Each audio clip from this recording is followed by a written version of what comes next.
This is the story of the Jungle Book. You can read along with me in your book. You will know it is time to turn the page when you hear the jungle bird call, like this. Let's begin now. It was many years ago when I, Bagheera, a panther, found a little lost man cub. He was alone and unprotected in the jungle of India. So I took the small boy to a nearby family of wolves I knew. As I had hoped, the mother wolf felt sorry for the man cub, and she said to me, "Bagheera, leave him with us, and we will raise him." That is how little Mowgli, the man cub, came to be brought up by jungle animals. He was a favorite with all the wolf cubs of the pack. They treated him just like a brother wolf. Mowgli even made friends with the elephants and often marched in their elephant patrol. He loved living in the jungle. Although Mowgli did not know it, I would often watch him from a distance to make sure he was safe. You see, the jungle also holds many dangers. There was the crafty Kaa who smacked his forked tongue at the sight of the delicious man cub. Oh, I shudder to think how that tricky snake almost hypnotized Mowgli right into his greedy coils. Luckily, Mowgli called for help, and I arrived in time to save him. But Mowgli's real enemy was the fierce tiger, Shere Khan. Shere Khan hated all men and had sworn to kill the man cub. The tiger did not want to take a chance that the boy would grow up and become another hunter with a gun. It was then that I spoke with Rama, Mowgli's wolf father. "I'm sorry, Rama, but even the whole wolf pack could not protect Mowgli from Shere Khan. Everyone is in danger as long as the man cub remains here." Rama had known this day would come, and he sadly agreed to let me take Mowgli to the safety of the man village. The problem now was convincing Mowgli. While we were on one of our many walks into the jungle, I told Mowgli the bad news. "Mowgli, today we are not going home. Shere Khan has returned to the jungle and has promised to kill you. I am taking you to a man village where you belong." But I don't want to live in the man village. Besides, I can look out for myself. "Ha! You're so small, you would not last one day alone." Well, I'm not going. And Mowgli stormed off deep into the jungle. I knew the man cub would have to learn about the ways of the jungle for himself, so I let him go. But I followed close behind to see that he stayed out of trouble. Unfortunately, who should the man cub meet first but that happy-go-lucky jungle bear, Baloo. Mowgli listened eagerly as Baloo sang to him about the simple, carefree life of a bear. Look for the bare necessities, the simple bare necessities. Forget about your worries and your strife. I mean the bare necessities, or Mother Nature's recipes that bring the bare necessities of life. Wherever I wander, wherever I roam, I couldn't be fonder of my big home. The bees are buzzing in the tree to make some honey just for me. You look under the rocks and plants and take a glance at the fancy ants, then maybe try a few. The bare necessities of life will come to you. They'll come to you. I had to step in. "Baloo," I explained, "Mowgli has to go back to the man village." But they'll ruin him.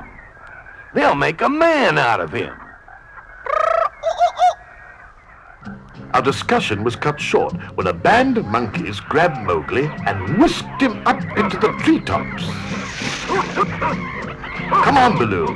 They must be taking him to the ancient temple. That crazy monkey, King Louie, is behind this."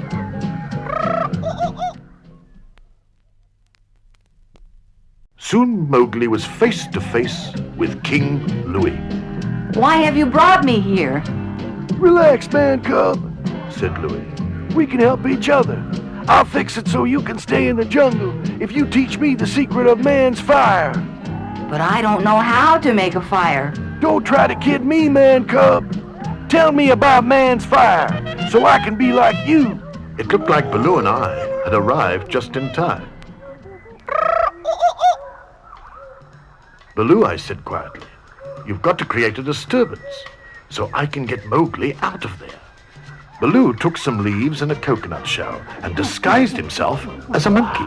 Then he sang and danced with King Louie while I found Mowgli. Now I'm the king of the swingers, the jungle VIP. I've reached the top and I had to stop, and that's what's bothering me.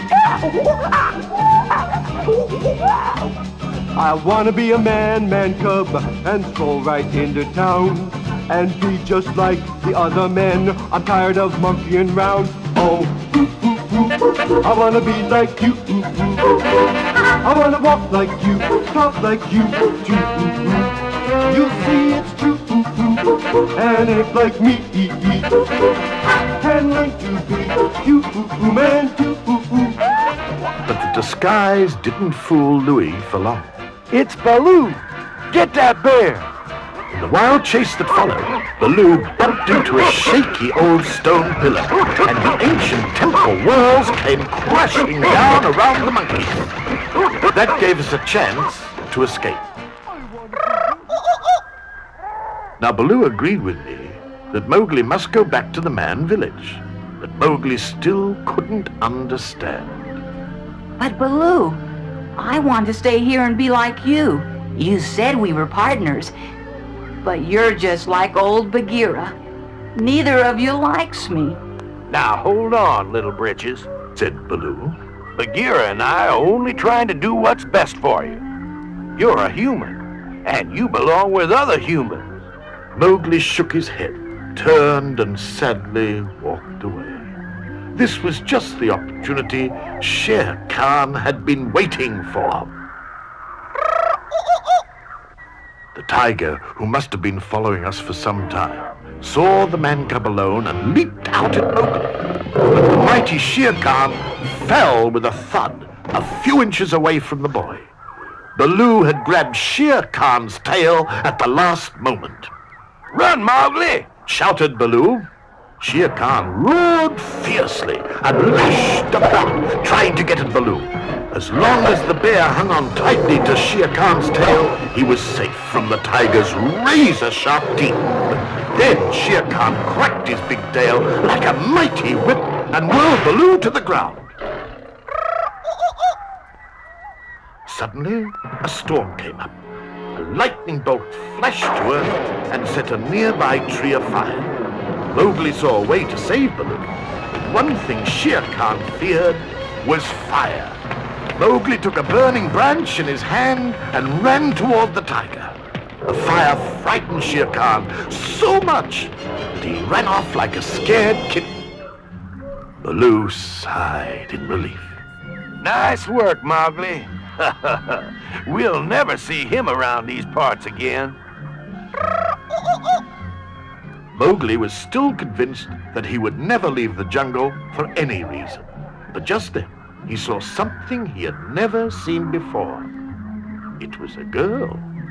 She was getting water at a pool just outside the man village. Mowgli was enchanted. He had never seen another human before. I want to get a closer look. Mowgli crept closer to the girl until she could see him too. She dropped her water jug, and Mowgli stepped in to help her carry it back to her village. I was pleased with the way things had turned out. Ah, it had to happen, Baloo. Mowgli is where he belongs now.